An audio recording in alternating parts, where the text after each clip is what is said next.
Welcome once again to Everyday Holiness, a Faith ND podcast brought to you by the Notre Dame Alumni Association. This is again your host, Dan Allen, Associate Director of Spirituality and Service, and I'm honored to be joined today by Dr. Craig Humphreys. Dr. Humphreys is a 1986 graduate from Notre Dame and went on to medical school after that. He's now an orthopedic spine surgeon and resident of Alaska. I think you're our first Alaska resident, Craig. So welcome to the podcast. Thank you. So has Alaska always been home for you, or where did you grow up as a boy? Yeah, well, my folks were from East Tennessee. So they had farm. My dad was a farmer there for many generations, and my mom was from a family of teachers in the Eastern Tennessee. My dad joined the Air Force to kind of break with tradition. And so I was actually born in Florida at Eglin Air Force Base, and then within about 6 months, he was transferred to Iceland, where it was part of the old radar system called the DEW line, which was the Defense Early Warning System before satellites. And from there, he traveled to Greenland, the Faroe Islands, ultimately Alaska. And then I think I was about 6 years of age. We moved from Iceland to Alaska, which is how I ended up in Alaska, was through my dad's military. But my mom, being a teacher, was an elementary teacher, was also a place that suited her well, and then we started to do some outreach there into local communities, and ultimately teaching some of the Bush community children. Wow, that's a very unique start for anyone. Thinking back on that now, what is remarkable to you about some of those experiences of living in those different places and yet your sense of continuity of family and home? Yeah, as an only child, I think the continuity part of family was a little disrupted for sure. I mean, my mom and dad were both from East Tennessee. In hindsight, hearing the stories, the grandparents and stuff were distraught. Not only that their kids were going, but they were taking their grandkids as well. But we managed to get back quite a bit. I think about a lot of our family as being some of the other military families, because you get closer to those families when you're there. And even though my dad was on base a lot, we actually lived in the little town of Keflavik in Iceland. We lived with a family, Icelandic family. So I grew up speaking Icelandic, not knowing and English. And I would go to school on the base, but weekends and evenings would be in the smaller town. But I guess looking back both at Iceland and Alaska, you don't think about it at the time, but they were very underdeveloped. Iceland had an Air Force base, but other than that, it's come a long way in the 20 or 30 years. It was mostly fishermen and farmers in Iceland. And then Alaska, my dad had been up there even before he was married in the 50s, before it was a state. And it's kind of hard to think about that. And we moved up there shortly after it became a state. So there was still just a lot of the pride in becoming a state. It was kind of a melting pot. And you had people from the military up there, kind of gold miners and explorers, but then you had a lot of the Indian and Eskimo community as well. And so it was kind of exciting growing up there. And certainly, when I would read Tom Sawyer in high school or at Notre Dame or wherever we were, to me, it was kind of like the way things were, where most of the students were looking back at it from a historical point of view. Yeah. But for me, when I'd read them, it was more, we really were out on the rivers and out goofing around in the middle of nowhere. But it's so your perspective, I guess, is a little different. That was one of the great things about Notre Dame for me is kind of coming back to an area that's a little more civilized, and to get a more formal education was really something I needed. So it was that was one of the things. Just ending up there was nice. Yeah. In terms of your faith growing up, was that a challenge to find a home in faith as you moved around the different places, or what was your family's practice of faith that you realized was important to you as you grew up? Yeah, I would say both of my parents were faith-based, and my mom was particularly strong in church and stuff. And so though my dad's hours in the military and travel were tough, we attended church regularly. But the thing I remember, and I don't know if it's Alaska, is I've always felt close to God. I mean, I don't know if it's the mountains or just the landscapes around Alaska. And certainly we all have times, I know I do, where you drift away and then something stirs you to come back, or we do things that aren't the things that God would most likely want us to do, and you recognize that, and then you slowly kind of ebb and flow in life. And that's certainly happened to me in my church journey. But as far as feeling close to God and Christ, that's always kind of been in the background for me. So I don't know if that's just something you're fortunate. It wasn't something at times I seek to get closer, and now is actually one of those, and to get direction. But I've always had that comfort that God's in my life, and I just always kind of feel blessed with that. It's never really been a question for me.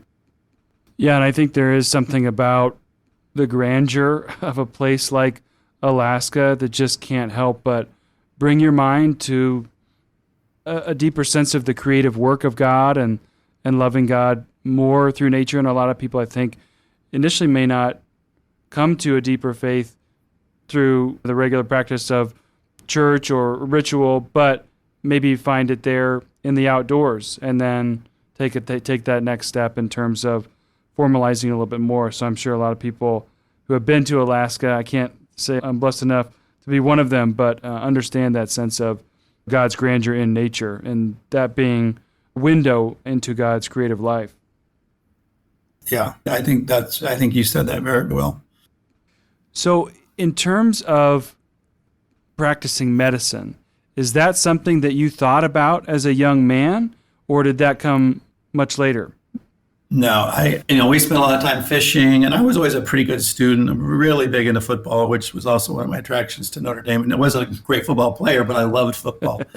and so, no, fishing was the thing. When I went to Notre Dame, I initially didn't have any idea what I was going to do. And I was better at science than English, so I kind of took a science track. But I was a biology major with, I don't know if I'll call it a minor in ichthyology, but I worked with a professor, Dr. Gatz, in his lab, who is a scientist who studied fish and their patterns of where they spawn and stuff.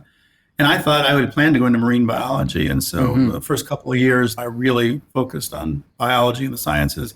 And then it wasn't until toward the end, it was probably I ended up being in Notre Dame 5 years. I got there in 91. But when I switched majors, went into pre-med, I didn't think I had enough of the medical classes. I had the core courses. I spent one summer taking organic to catch up. But I wanted to take a little more time and take some anatomy and genetics. So I ended up staying an extra year. But it was probably my fourth year that I decided that I love biology. I was going to go back to Alaska and work in the fish and wildlife with the fishery programs there was kind of my thought. And then part of me, I don't know if it actually made sense, was, well, I love the outdoors and fishing and stuff. And I just wasn't sure I wanted to make it my career. And then with my mom being a teacher and taking care of folks, that combination of things kind of led him to medicine. And early on, I would have thought I'd come back and be like a bush plane pilot, general practitioner, internal medicine. And so when I entered med school, that's what I was thinking, and kind of that slowly changed over the course of my first couple of years, and then ultimately ended up in orthopedic. Sure. So how did Notre Dame even get on your radar? Did you know about the football team or the faith aspect, Catholic university aspect, or how did you hear about Notre Dame? What made you decide to come here? Yeah, I mean, my family always had a focus on education, and I loved football at the time. The Seattle Seahawks didn't exist, so I followed the Miami Dolphins because I was born, right. England Air Force Base. But Notre Dame was just always also, from a college perspective, the one team that and I think what really drew me to Notre Dame, and from the football perspective, and it wasn't the main reason I went, but was just there was also there's kind of a moral fiber that the football seems to me, anyways, to be more connected to the university in more than just an athletic way, and that always was attractive to me. I loved sports, but I still think there are things that are more important than sports, and I think that alignment needs to be kept, so that people develop in the way they're supposed to, whether they become pro athletes or follow a different career path. And so for me, I always just really admired that about Notre Dame. How I got there was I used to shovel all my neighbors' driveways in the winter and then mow all the yards in the summer. And one of my neighbors worked for the court system. And she was a clerk, and she was having a Christmas party, and she invited one of the attorneys who happened to be a law student from Notre Dame. And he just really encouraged me to take a strong look at Notre Dame. And really, it was probably his encouragement, because they're just kids from Alaska, not that many go to, especially out to college. I mean, sure. Maybe 50% go to local colleges, but probably only 10% actually go to a major college. And without his encouragement, I don't think, he actually helped me write. I wrote it, but he helped me proofread it and correct my grammar and stuff on my applications. And so without that encouragement from him, I don't think I would have gotten there. But listening to his stories and how much he enjoyed it, and it was kind of the final push that it was on my radar. And I had a great job at the time on the oil field. I was making $2,500, $3,000 a week. It's 100-hour weeks, and so I was contemplating working a few years and then going back to college. My mom, as a teacher, though, was always encouraging me not to have the money be too big of a weight. And so I ultimately decided just to work in the summers and pay as much as I could and take loans. And I went on to school. But if I hadn't gone to Notre Dame, I probably would have stayed a few years, worked up on the North Slope here. Yeah. And then hopefully gone back. Was it hard for you to be so far from home and, as you said, in a maybe more civilized, but certainly very different environment than what you had grown up to love there in Alaska? Yeah, it was hard and not hard. I mean, I think when you look at a map from Alaska, South Bend looks like it's kind of toward the East Coast. We had gone to Tennessee and we're driving from Tennessee up because we were visiting family when I was a freshman. And so when I hit all the cornfields, I was like, where are the mountains and the hills? And that part was tough. Yeah, at first, but the campus of Notre Dame is so unique. It's got its own beauty too. That was really surprising, and nice. So we'd spend the weekends up at Lake Michigan too, because just to get out. And I think one of the initial hard things was I had 5 roommates, all were valedictorians. I was not valedictorian. They all went to private schools. I didn't. I went to public school. And so I felt behind that first semester. And I came in with long hair and a tank top, and most of them had more docksiders and stuff. I mean, so that adjustment was a little hard, but they all ended up being such great people. And really quickly, I bonded with a couple of them. We'd go lift weights and we were out playing ultimate Frisbee and stuff. So really, and I got my hair cut a little shorter, stuff like I stopped wearing the tank tops because that was home. Language is a little rougher in Alaska than it is there. And so I had to make some adjustments, but most of my roommates I was in Carroll Hall, were just great. And the father was also just really welcoming. So I guess the heat was hard because they didn't have air conditioning. We walked into 90-degree days, and without air conditioning, didn't sleep well for the first couple of months. And so with being homesick, the changes, the first semester and I was working really hard, probably harder than my roommates because most of them had calculus or had advanced courses and I hadn't. But after the first semester, things evened out and we all kind of got in a groove. But if it hadn't been for my roommates, a lot of them helped me with some English stuff and catching up. And I felt overwhelmed, but a lot of them, we just got pretty close. And then with their emotional support and sometimes even academic support, they kind of got me up on my feet and going. So, yeah, that's nice to hear that sense of Notre Dame community and the residence halls that community supported you in that way. In terms of any other significant moments, as you look back now, several years later, back to your time at Notre Dame, what still stands out to you as, boy, that really shaped me or formed me in my faith or as a person or my future vocation? There's a lot there. So, I'll pick a couple of highlights, honestly. I think, and some of it's in hindsight, I think I grew up in Alaska, as you pointed out, and there's some great things. You're out in the woods and you're hiking and you get to see nature, but you're kind of rough, and you don't really realize that. And when I came to Notre Dame, I think of Notre Dame as like polishing, and I still have rough edges, so don't get me wrong, but really helping to polish those rough edges. And I had a couple of priests that took extra time. And so I'd spend time talking with them. I had a Latin professor because I didn't have a foreign language, so Notre Dame accepted me, but I had to take language. So I took Latin with Professor Hunt, and he was just awesome. Just would spend time outside of class, and he happened to have a husky, so he liked the Alaska angle, so we'd talk. But one particular one I got to meet Father Hesper twice, but he came to Carroll Hall to do a mass. I think he would come once a year, and I caught him on 2 of the occasions, and I guess 3 times because I talked to him in his office once too. But meeting him, and he stayed after mass, and 4 or 5 of us sat and just talked with him, not for a really long time, but probably 20 or 30 minutes. But he carried an aura about him. I don't know if you ever had the opportunity to meet him, but I had met few. I want to say I had a great dad and stuff, so I don't want to minimize my parents at all. But having met someone's just, I don't know if charisma is the right word, but energy is the right word, but just his faith-based decision-making demeanor was something that was really new to me. The first meeting with him, I just will never forget that. And that was definitely a kind of a defining moment, is that you can live and be who you are, whether you're from Alaska or South Bend. And I forget where he's from, but just the life he had lived. And then as I was to learn more about him over the years, something still sticks with me to this day, is that's one of the people I would list as the people that affected me with a minor meeting, but at the same time as something about their characters that just inspired me. Yeah, there's something about Father Ted that I just remember if you're there with other people after it's over, you kind of look around and you're like, what just happened? Like that felt very significant. Yeah, and he didn't do it with pretense. He was very casual. And I still think about that. And that's been, I don't know, 40 years ago, whatever it's been now. Well, and I think that's often the gift of Notre Dame are the people, not only Father Ted, but your roommates, your rector, all those that all of a sudden you're just getting to mix in with people who are people of virtue and significance and real drive and vocation. And it can't help but we rub off on each other, iron sharpening iron in that way. And I've always felt that continues to be a gift to me, even beyond being a student here, that you continue to meet Notre Dame people and they make you a better person. Yeah, I agree. So when you kind of described your 5 years here, this decision to go to medical school, take us through that journey of actually applying to and deciding on a medical school. Yeah, I wanted to stay closer to Chicago, so I ended up applying to Loyola. I applied to several. That was my first choice. So I went to Loyola, which again, part of that was I wanted to be exposed somewhat to a city. Again, being from Alaska, cities were intimidating to me at that point. And now I'm very comfortable in Chicago, but at the first years I wasn't. Mm-hmm. But also Loyola really focused, it had a faith-based approach. And I do feel like I have a strong faith, but I'm not one that is always focused on that. But Loyola had that, but it also focused on primary care. And at the time, like I said earlier, thinking about going back to Alaska, that seemed like just a good focus. It was a pretty easy transition.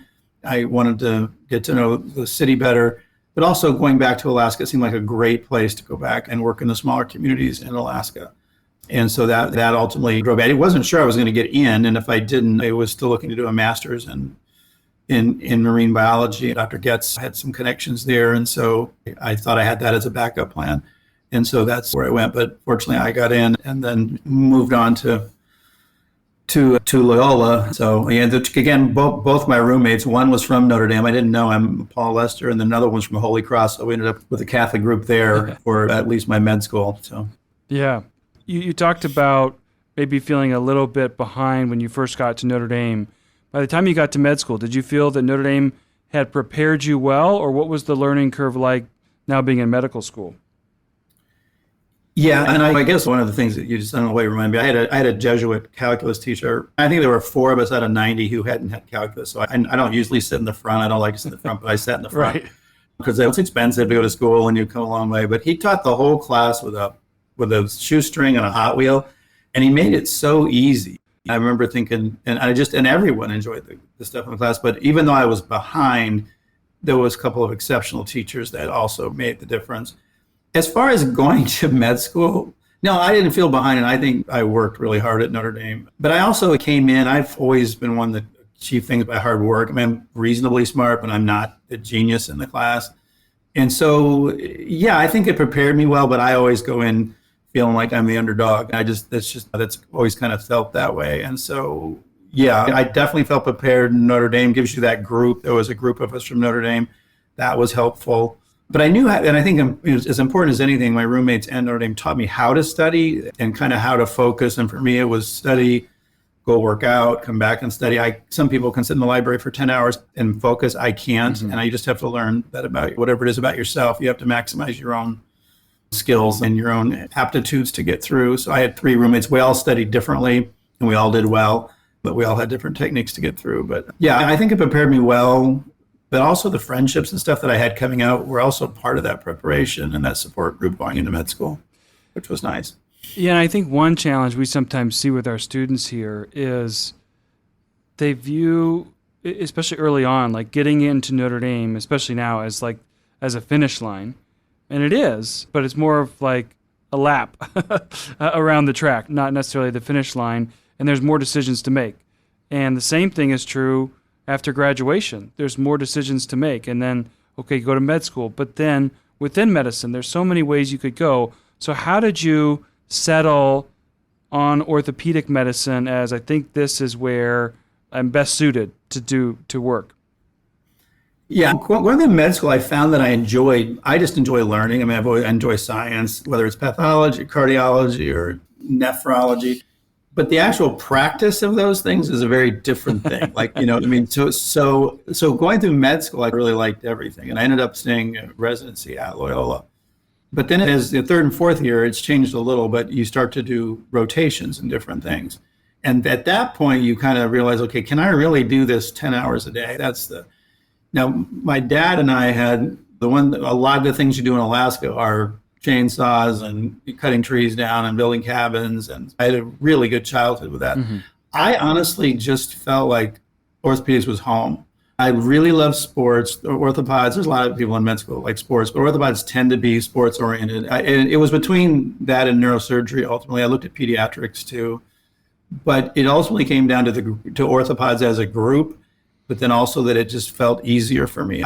When we were modeling something or cutting a bone or something, that sounds a little rough, but it just, I could grab the instrument, I could see it better than I could see other things. And it just felt like the right. And I also ran the basketball polls and stuff for the residency group when we met, the Sweet 16 and stuff. So I kind of got sucked in that way. The other thing that happened, and I still think this is part of my faith-based, and it's to these other things we'll talk about, is we didn't have a lot. I mean, my mom was a second grade teacher. I was never cold or never hungry, but so I took a job in med school, and the job that I actually got was above one of the dryers, was in the biomechanics lab with a guy, Avinash Pat Warden, and he did most of the orthopedic biomechanics studies. So we did a lot of fracture studies and carpal instability studies.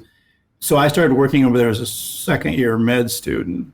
And so I met a lot of the orthopods too that were in the lab and would help them. I didn't know what I was doing. I was just more of an assistant cutting out pressure film or setting up the stuff. And I still work with him today on some of the stuff that we do. He's retiring, but I think also that connection to the orthopedics department was also helped me not only get in, that really wasn't my intent going in, but also let me know a lot of them. So again, I felt more comfortable kind of going into that residency program because I knew a lot of the people better. And a lot of them, they had a Notre Dame, coincidentally, Notre Dame, there was 4 residents here, and there was at least one Notre Dame resident per 4 every year. There was at least one. And Dr. Cronin, who was Notre Dame grad, was one of our chairmen, and all his kids went to Notre Dame. So that connection also was comforting. So, yeah.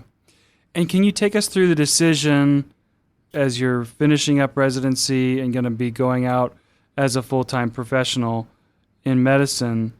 Was Alaska still the destination, or was that a difficult decision in any way? Well, yes. Well, yes and no. It was option between during my senior year of med school, I met my wife, Julie, who's from Southside Chicago. And so things became the two of us at that point. So, and the spouses sacrificed a lot. Mm-hmm. She was a nurse, so she understood medicine, but we had our son, who's our oldest, when I was a third year resident. And then our second was born during my fellowship, which is the year after residency, which is when we were in Milwaukee. So all that kind of started to play a role, but it continued to be a possibility. I initially thought I was going to go into hand surgeon. Our chairman, Dr. Terry Light, was a congenital hand specialist who worked with kids with hand deformity. And I really liked that. But I got to the Shriners Hospital as a third year, Children's Shriners Hospital there in Chicago, which is more spine related, and worked with a couple of really good fellows, Dr. Lebicki and Dr. Hammerberg, and some of the folks really had a big impact on me. They took me with them to go to Lithuania to do scoliosis surgeries on kids. And so I ultimately switched thinking I was going to do just deformity surgery. I've ultimately ended up doing both deformity and adult spine. But that was kind of the process through residency. After residency, most orthopods now do a fellowship, which is joint or spine. And I did that in Milwaukee because my wife was not the only reason. It was a great program. And I had been able to scrub with a lot of the folks in Chicago. So, and I wanted to stay close because she was expecting that year, and her OB was there and her family was there. So that worked out well. So that's how I switched into spine. And then ultimately we ended up going to Tennessee to practice because that was actually near some of my extended family, but also closer to her family, particularly we had young kids too at that point. We ultimately had 3 kids, but we had 2 at that point. And what did you learn about yourself in that time? I mean, you're juggling a lot, moving through your final years of med school and residency and fellowship and all that. But at the same time, you've got this new wife and a young growing family, juggling all that. What did you learn about yourself and your ability to handle some of that, and how you and your wife were a team during that time? Yeah, no, I don't think I've ever been asked that, but that's a good question. You're kind of young and dumb at that age,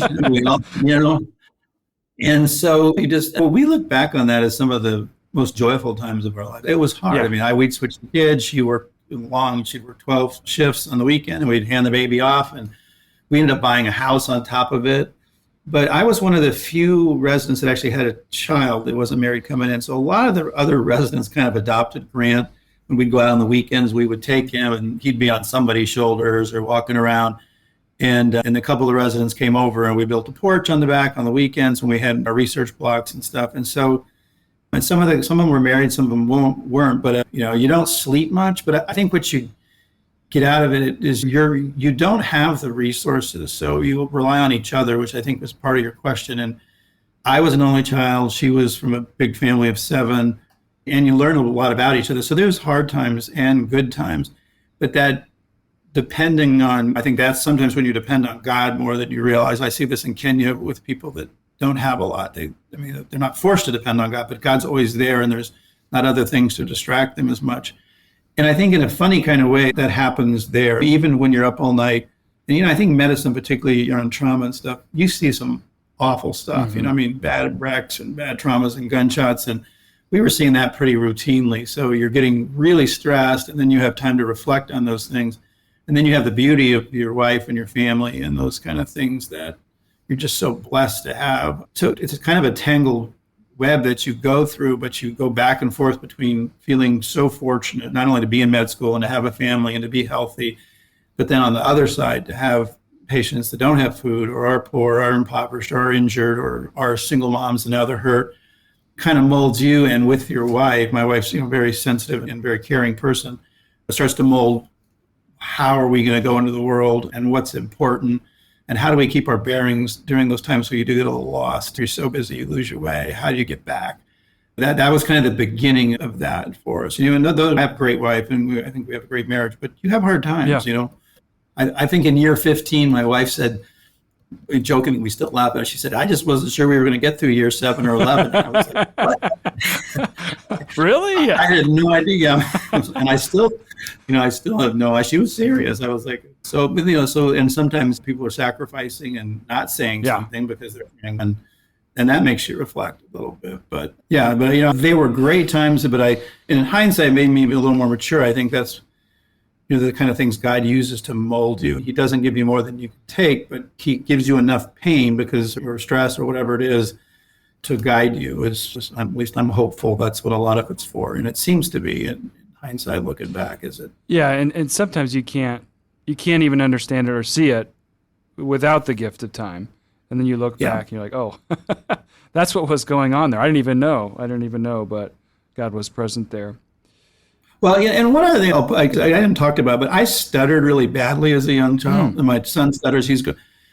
And and actually, even through Notre Dame, the first couple of years, which was hard, and I did well in biology and became one of the TAs for biology the following year.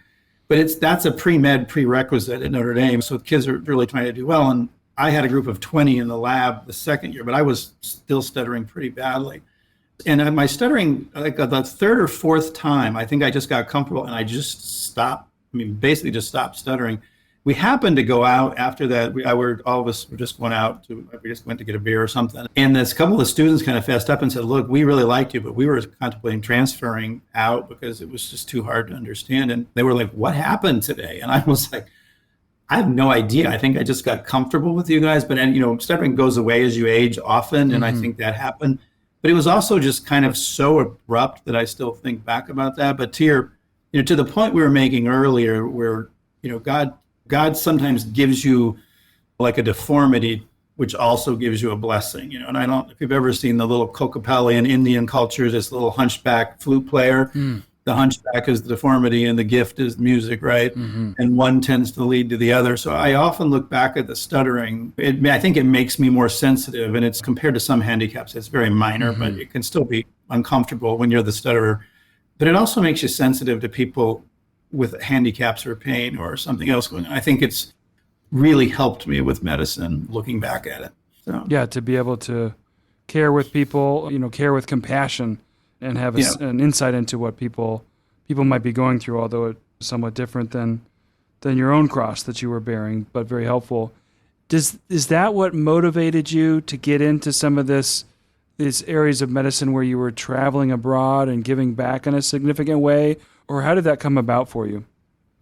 It was something, I think I went, like I said, to Lithuania. Our chairman was like I said, was a hand surgeon, but his dad had been an ophthalmologist. And I'd heard stories from him about going with his dad to do mission work. And so it's something I had just kind of my mom spent time with kids from the Bush communities, catching them up on English and stuff. So I had been around it. My first practice in Tennessee, just the way it was structured, it was hard to take more than a week or two off. And you can go do mission work kind of part-time, but it wasn't until I really came to Alaska that I kind of designed the practice around being able to go for longer periods of time. And initially we wanted to do stuff in Alaska. The way the healthcare systems work in the States, so it's harder to volunteer. It's just hard. There's so much paperwork and stuff to go through. And I still think we're looking at that. But a friend of mine who was a general surgeon here had gone to, right after his residency, had gone to with Samaritan's Purse to Bangladesh, and he was going over to cover for a guy, an orthopod, whose son actually was a kicker at Notre Dame. They did a story about him on a halftime thing. But we went to cover for his dad, who was actually going to watch his son play 2 games back to back. I didn't realize that at the time, which is another one of those weird coincidences. We were just covering for a surgeon. I had no idea his son was at Notre Dame at that time. And then when I was up there helping him with general surgeon, I visited a couple other hospitals and then decided to go back to a different one to see if we could get a spine program going with the hospitals there. And it kind of just took off from there. And you talked about some of the differences between practicing medicine in the U.S. and in some of these foreign countries. What was surprising about that as you first encountered it? And were there opportunities there that you thought, boy, we can make even more difference quicker in some of these farther away places? Actually, when you go in, it's just overwhelming.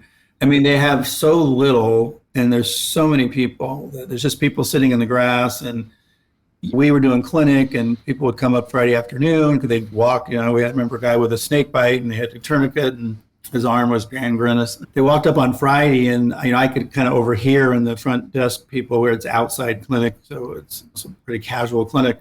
Said, no, we don't have anything till Monday, and they just sat down, and they were just going to wait till Monday. And they had walked who knows how long. And you don't even usually have sterile or clean gloves. Maybe you have a little bit of equipment. So when you get there, it's just overwhelming. When we look at the countries that we draw from, South Sudan, Ethiopia, Somalia, Uganda, Congo, there's more than 1 billion people there. And we maybe have equipment to do 100, 150 scoliosis cases a year. And that's when we bring the hardware and bring stuff. And a lot of the companies have been really, really generous. But what happens is you go and you feel at least for us, so we didn't have this master plan. We just were going to go try to help. And then we got to know people, and we kind of forged a team between Kenyans and us. And then once you have a little system going, people donated tables and a microscope, and now we have an O-arm. We have a lot of tech equipment there. We had to learn how to do cell saver to do bigger cases, ICU. So it's a really slow process. Somewhere around year 4 and 5, we started thinking, okay, we need to bring other teams in to do more teaching. So we built several of us built a house to house visiting medical teams. And then you start thinking, okay, how can we affect this in a different way? So now we have a fellowship to teach South Africa or East Africans, in this case, Kenyans, the first fellow, so that they can stay in the country and do stuff, and then start to develop a teaching program there.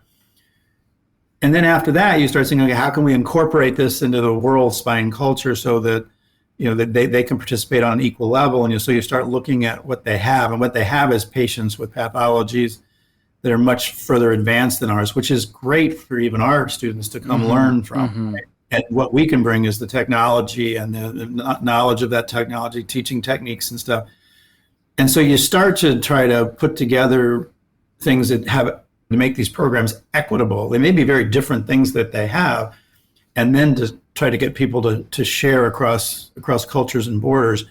I think that's how we ultimately, it'll be after my lifetime, but we'll ultimately be able to reach out to more and more people. You can see the growth, and it's more logarithmic, but there's just such a long way to go. but there are things there that'll be helpful. And so we're starting to talk to the big companies about how do we get in enough infrastructure that you can make some money, because these countries are getting a little wealthier. But by having that infrastructure, it allows us to take care of more patients that don't have anything. Mm-hmm. And they want to solve those problems too, internally. And so it's just a stepwise process, and you lean on God. These are things that I can't do on my own. Yeah.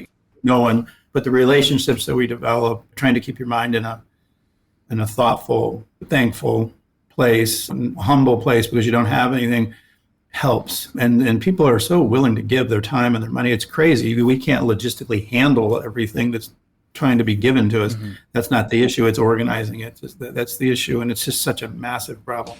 Yeah, I was going to ask, how do you keep from becoming disheartened or overwhelmed at some of the scope and the scale of what you're encountering, and with that acknowledgement that I won't be able to by myself solve all of these things? That hasn't really been an issue. And I think part of that is coming from the US, and I still think it is, we kind of feel very fortunate because you have so much. And we're trying to make the balance between what a program could offer. When you get there, the Kenyans don't have nearly as much, but they're much more connected than we are as a rule. And I would say that the average Kenyan's happier than the average American. Even all that being said, they're only 30% employment. The ones that do work, they maybe make $8 to $15 a week, and they share a lot of that with their families that aren't working. But at the same time, they're connected, like we talked about, when you don't have as much. You tend to lean on God or Spirit when you don't know what's tomorrow. And we tend to have a fake sense of security that if we have all this stuff, we're going to be fine. It's nice to have food and shelter and know you're going to have it.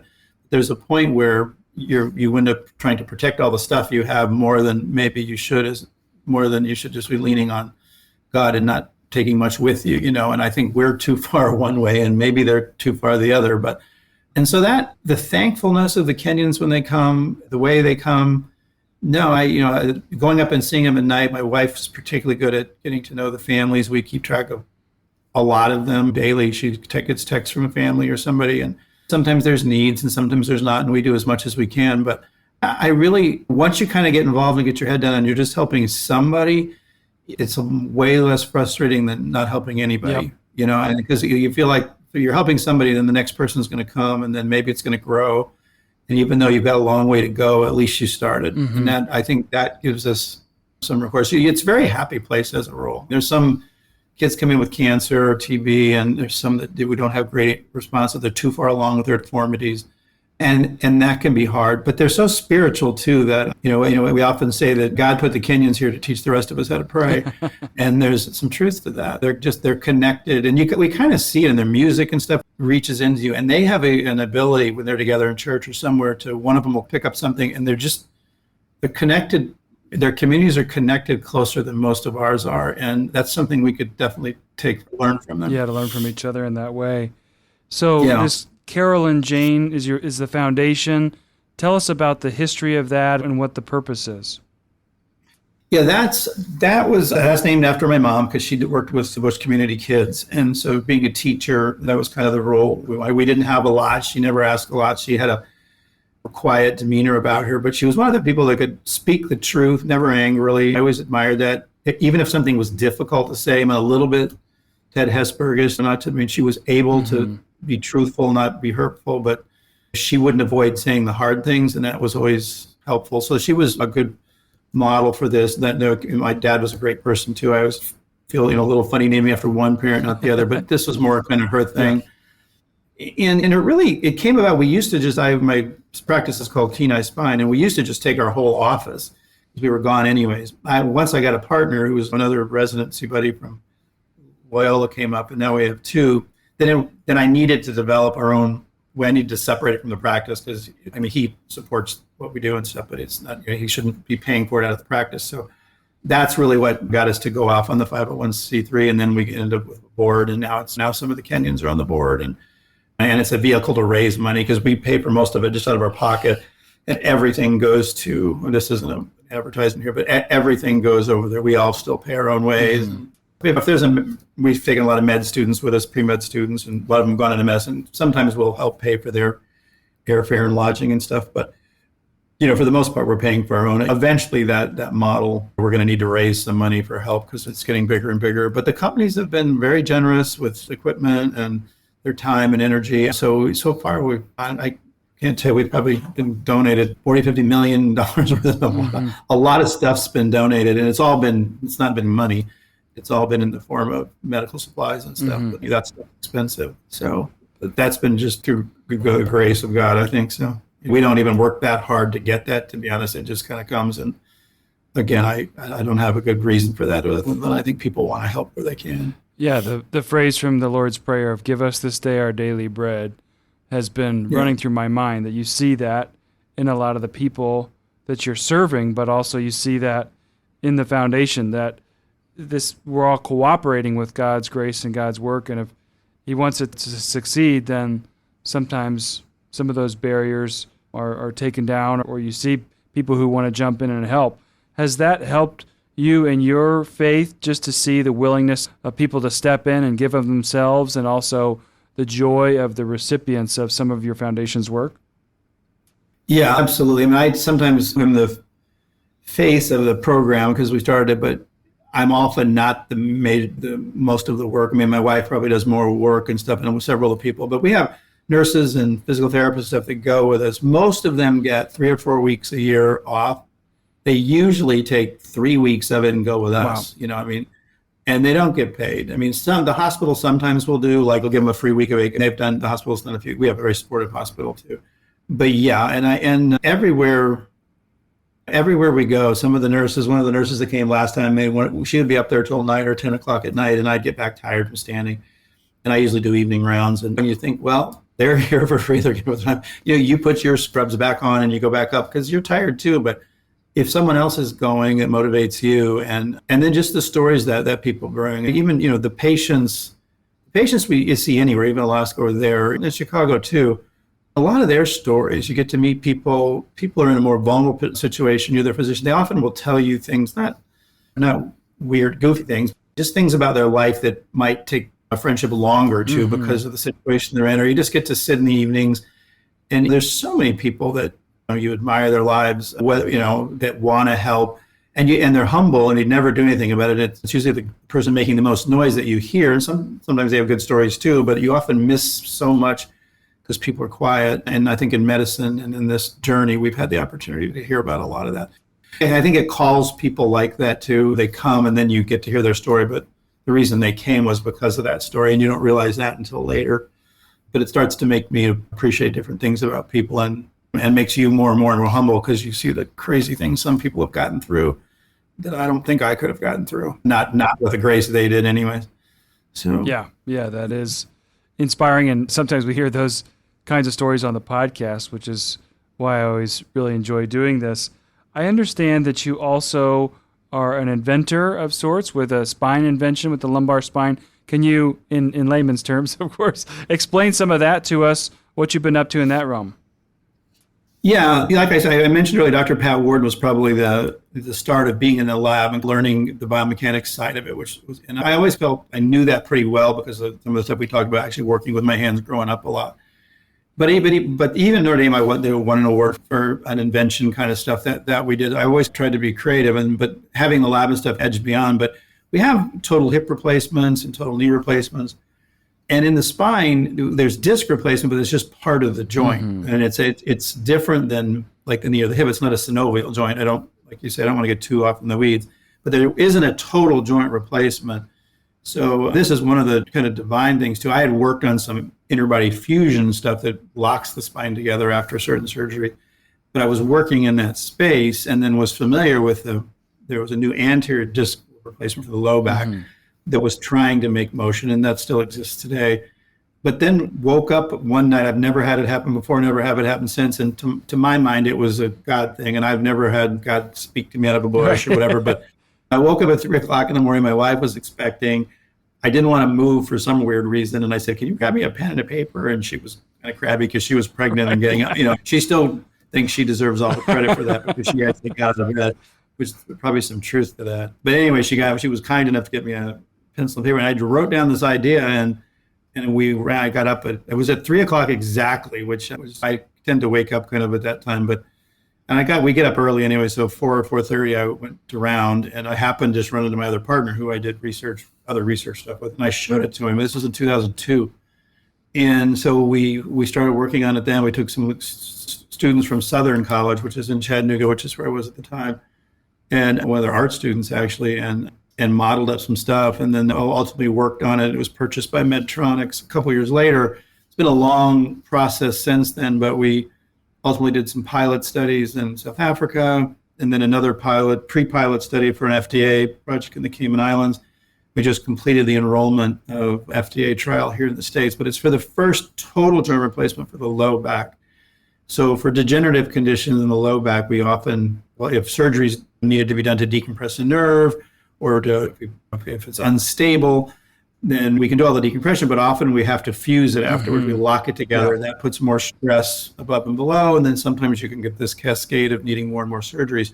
The same thing was true of the hip and the knee. If you fused a hip, your contralateral knee, and it was miserable. The back is a little more forgiving, so we developed a device that instead of fusing it, you could put the device in to stabilize it, but it allowed relatively normal motion.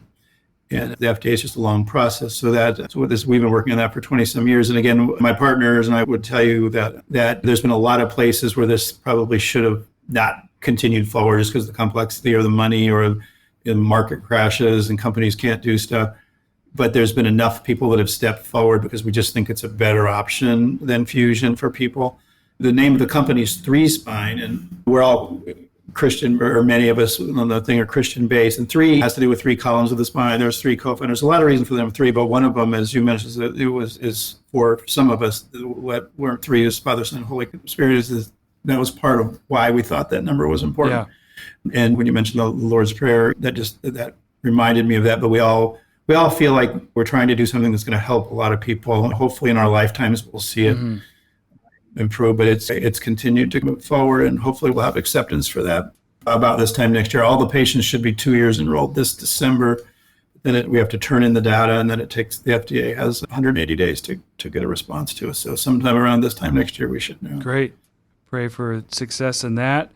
What does that allow people to do more? What are you hoping that that's going to allow patients to do in a way that the current fusion option and the prevailing surgeries doesn't? Well, the biggest thing, and the thing we see in those studies, and the studies would bear that out, you can look at the Cayman data, which was 1, 2, and 3 levels, but they typically get up and move a little quicker and easier. But the biggest thing is at around 2 years, when people have fusions, you'll start to see pain go back up. And that's probably not the fused level as much as it is the adjacent levels that are wearing out, and with our device, like a hip or a knee, it tends to stay at one place or even improve a little bit. Now we have a few patients that are way out, like 18 years. We have a bigger group that's 4 or 5 years out, which statistically that would make more sense to look at that. And that's what we're seeing. Now, we don't have 18, 20-year data, but what we think is knees and hips now hips have a better than 90% success rate, are doing well at 15 to 20 years, and knees are getting there. Shoulders do very well now. The ankles are coming, and we're just the next joint. We think that it's going to follow that same pattern, because if we can replicate motion the way God designed it, then it's probably better than locking it down, right? We do the best you can. And fusion was there because that's the technology we had. But now technology is moving along, and I think we can do better. Yeah, well, I love that idea of cooperating with God's grace and using our God-given intellects to pursue better treatments for people, better outcomes for people. And I think people in medicine with a faith perspective bring that extra incentive with them. So as we tie all these things together, you've talked about some of the mentors you've had in medicine and here at Notre Dame and your parents. Who would you think about as someone who's been a model of holiness to you, of someone who you've met or people you've met in your life or in the saints, anybody like that who's a guiding light for you in your life? I think of just a single person we've already talked about. It's Theodore Hesper, because I come back to it a lot, even though that one memory's there. Whenever something with him comes up, or when I'm comparing, I like the other presidents and stuff, but when I'm comparing, there's some traits that he has that I think are just good for life. Now, I think on a more general term, it's not anybody famous, But I had a neighbor when I was in Tennessee, Ken Hagan, I was in my 30s at that point, 35. He was probably 50s. He had an ultrasound company. He and I became friends and biked. And he's one of these guys that I think he'd gone through college. He was like a pre-Olympic wrestler, really good athlete, but just would start companies and sell them. And he was a very modest guy, but probably one of the smartest people I've ever met. He just almost had a photographic memory, but you'd hardly know it unless you knew him. But he and I would talk about spirituality in life and how to, with kids, because he was a little further along, marriage. And I think he probably molded me better than anybody, just how to be thankful, how to prioritize, to keep your promises. If you get married or you have kids, those are promises and you've made them for your life and after. And so everything else, even though we all make mistakes and we all probably fall short, but everything else after God has to line up with that. And so careers and stuff always seem so important, but you can't forget your promises. And those promises you made have an order. And some of that I don't think is that flexible. You can, how to value your wife and kids, everyone can make a little different, but they have to be valued, and you've made that promise. So I think kind of things like being able to put that into perspective and a way to think about it, I think it's something sometimes we don't do. I think a lot of people believe it, but we get so caught up in our work, particularly, or whatever, our hobby or whatever. No one's just showed us how to critically think about that, and so you kind of get stuck, and it takes a realization of someone to say, wait a minute, you're my friend, but you're messing up here, and you're not happy, and this is why. I think try it, see, you're gonna have to figure that out yourself. But I think that you're just having that one person out there that's further along that journey than you are is really helpful.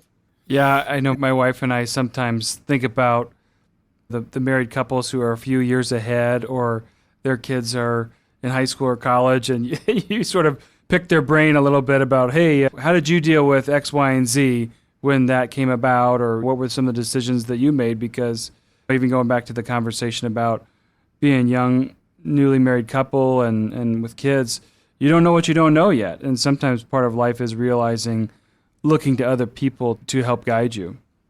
Yeah. And I think one of the things that we've learned, and we watch other people, is sometimes problems don't have an answer. They don't, they're cancers or a child that is having trouble. And there's different ways you can go. And if it doesn't work out right, then you can always double think yourself and think, had I been there more, had I done this, it might have been different. And it's all true. You can't go backwards, but you go back to the Bible or the commandments, and you just, love is the most important thing. And sometimes that's all you can really do is just let them know that you're there. And that's the best decision you can make, is just to follow that. And there isn't something you actually have or can do. And that's something that I think my wife and I have come to grips with as we've gotten older. Sometimes you just have to care about people and let them know you love them and that you are there for them. But the rest of it, there isn't always that clean answer. And I think particularly with men, we want to fix things. And so that's something that sometimes I just that was a harder one for me to learn than I think my wife. Yeah. So it's something we always talk about with people at the end here is techniques and methods towards striving after a holy life that have been effective for you. So whether that's in your marriage, in fatherhood, in medicine, in your foundation work, what have been the things or practices that have kept you close to God through thick and thin, so to speak?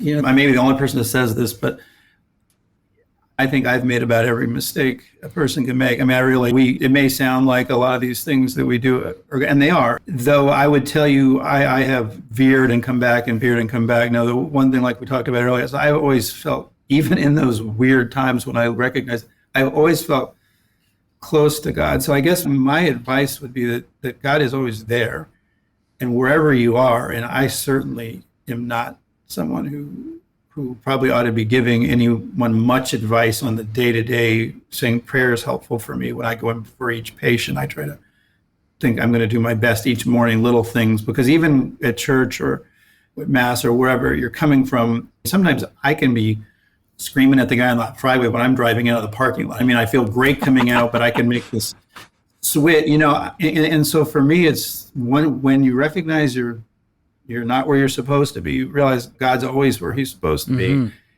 You just have to let your ego out, get your ego out of the way to get back there. And I guess that's the thing. And so I'm not day. I struggle every day. And I have to go back to the same thing every day. And knowing that about myself is probably helpful. So know yourself and then realize God is always there, whether you feel it or not. And just, if you breathe and take a moment, I find it hard to believe that you won't feel it if you want to. If you want to be close and ask to be close, that I believe will happen, and he will be there. Well, I appreciate that honesty. And sometimes when I ask people to come on the podcast, or you and I didn't know each other beforehand, people recommend others for the podcast, that kind of thing. People feel a little intimidated, like, well, I would not say I'm a holy person yet. Like, we know all too well some of the difficulties and the sinfulness and the mistakes that we've made. But I think what's so helpful about your perspective is that God is there. God is constant and ready for you. And it's not about, as I said, being at a finish line at any one point until heaven. But right now, it's just about that daily decision that you've made to try and stay close to God.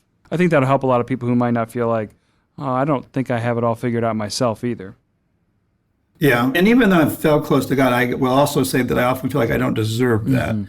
And so, and we may not. I mean, that's why they sacrificed, right, for all of us, and you don't have to. And that's the hard thing for all of us to get at least for me, to get my head around. But yet, I just do feel like he's there, which is very comforting. So. Yeah. Well, Dr. Humphreys, thank you for this. No, thanks. It was nice. Yeah, really enjoyed the conversation and your perspective. And not everybody comes from your neck of the woods, literally, but also just your background and the things you've been able to do professionally. But I think there's so many things that our audience will be able to take in principle from what you've shared with us. So thanks for taking the time to do so today. Thank you. Appreciate your time. All right. Well, that concludes this episode of Everyday Holiness, a Faith in D podcast. As always, we invite you to subscribe and share the podcast, especially if you know of someone who might enjoy this episode or the other stories we've told, and also to subscribe to our Faith in D Daily Gospel Reflection at faith.nd.edu/signup. We thank you for joining us today, and until next time, you'll be in our prayers. God bless.